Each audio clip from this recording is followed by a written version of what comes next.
नमस्कार दोस्तों, आज हम खुद को 21वीं सदी का सबसे विकसित इंसान मानते हैं। हमारी टेक्नोलॉजी, हमारे शहर और हमारी इंजीनियरिंग को देखकर लगता और कि हम तरक्की के टॉप पर पहुंच चुके हैं। पर क्या हो अगर मैं आपसे कहूं कि ये सब नया नहीं है। आज से करीब 5000 साल पहले, जब न बिजली थी न कंप्यूटर, तब भी एक इंसान का दिमाग बिल्कुल हमारी तरह ही काम कर रहा था। वो भी पत्थरों और ईंटों से वो जादू रच रहे थे जिसे देखकर आज के इंजीनियर्स भी दंग रह जाते हैं। ये बात बिल्कुल सच है। जब हम न्यूयॉर्क या लंदन के ग्रिड सिस्टम की तारीफ करते हैं तो हम अक्सर ये भूल जाते हैं कि हमारे अपने भारत की उत्तर पश्चिमी जमीन पर एक ऐसी सभ्यता फल फूल रही थी जो उस दौर में पक्की ईंटों के योजनाबद्ध शहर बना रही थी, जब दुनिया के कई हिस्सों में इंसान अभी पत्थरों से आग जलाना सीख ही रहा था। बिल्कुल, हम बात कर रहे हैं सिंधु घाटी सभ्यता की। लेकिन सबसे बड़ी मिस्ट्री ये नहीं है कि वो कितने आधुनिक थे। असली रहस्य तो ये है कि इतनी उन्नत सभ्यता अचानक इतिहास से गायब कैसे हो गई। आखिर ऐसा क्या हुआ कि पूरा का पूरा शहर मिट्टी के नीचे दब गया।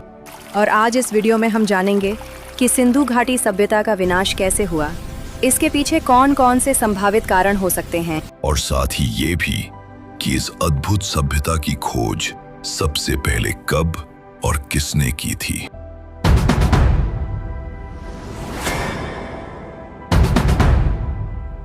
वैसे इसकी खोज की कहानी भी बड़ी अजीब है। 1856 में जब अंग्रेज लाहौर और मुल्तान के बीच रेलवे लाइन बिछा रहे थे तो उन्हें हजारों पक्की ईंटें मिली। उन्हें लगा ये कोई पुरानी खंडहर इमारत होगी और उन्होंने उन बेशकीमती ईंटों को रेलवे ट्रैक के नीचे बिछा दिया।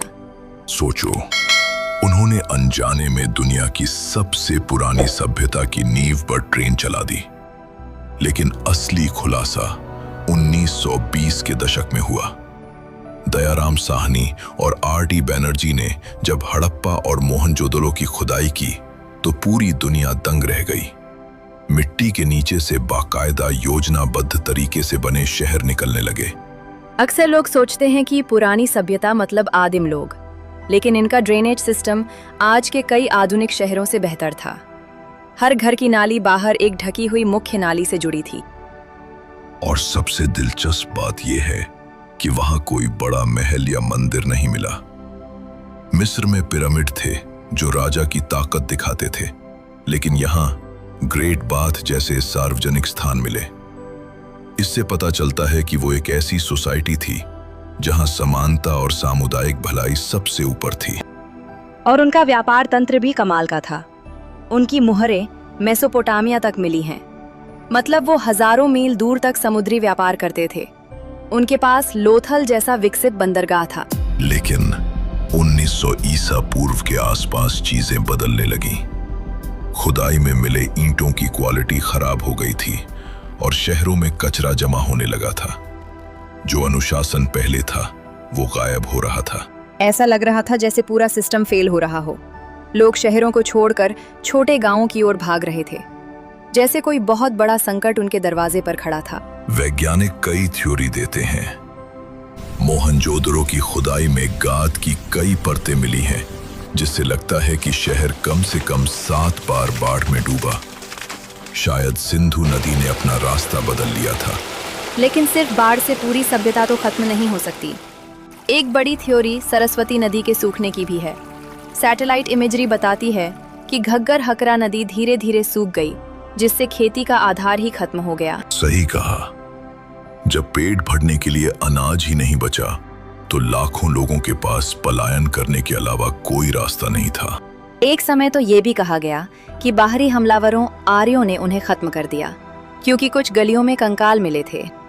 हाँ, पर अब वैज्ञानिक इस नरसंहार वाली थ्योरी को नकार चुके हैं। उन कंकालों पर युद्ध के नहीं बल्कि मलेरिया या एनीमिया जैसी बीमारियों के लक्षण मिले हैं।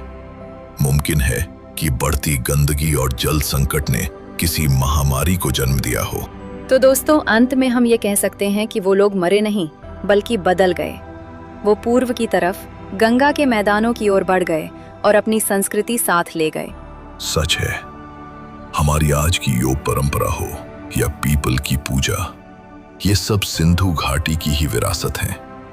भौतिक रूप से वो सभ्यता भले ही ओझल हो गई हो, लेकिन उसकी सांस्कृतिक चेतना आज भी हमारी रगों में दौड़ रही है। और उनकी कहानी हमें एक बड़ी चेतावनी भी देती है।